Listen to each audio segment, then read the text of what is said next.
This final value theorem, it states that if ft and its first derivatives are Laplace transformable, then the final value of ft is given by limit t tends to infinity ft. This is the final value of ft is equals to, will be given by limit s tends to 0 sfs.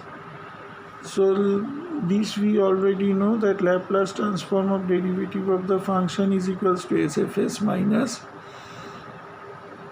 f of 0 plus. So limit, this is according to the definition, 0 to infinity d dt of ft is equals to e to the power minus st dt, and that is equals to sfs minus f of 0 plus. As s tends to 0, I operate the limit to both the sides, and let us see what happens. Limit s tends to 0. So if limit s tends to 0, this becomes 1. So it is written like this: d dt of ft is equals to this, and then it is limit s tends to 0. This one, the right hand side remains the same. This is because as s is not a function of time, so we work out the limit before the integral, right? So then what happens is that this is integral limit, this is integral of only d of ft. Now what I have done is I have taken 0 to t, where t is actually infinity. I have replaced this infinity by t, so I can write this expression as limit t tends to infinity 0 to t d of ft. Understood that I have, instead of infinity, I have written t, and I have taken the value of t as limit t tends to infinity. So basically this is the same as this expression, right?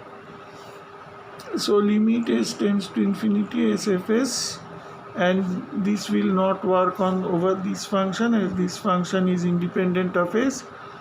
So this is f of 0 plus. So what is this? This is, if we put the upper limit, then it is limit t tends to infinity ft. This is, if you work this integration, what will be the result of the integration? Ft running from 0 to t.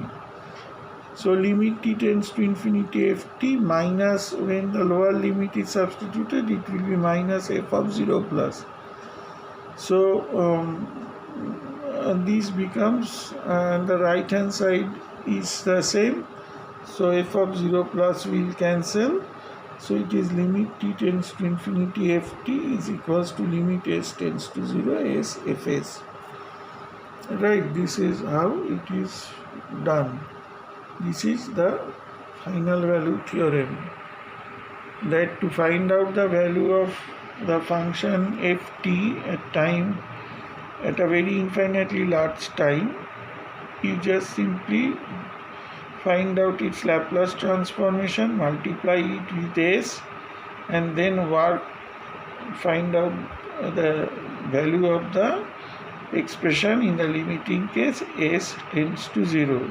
Value of the expression s fs in the limiting case s tends to 0. That is how we can obtain the final value of ft, right?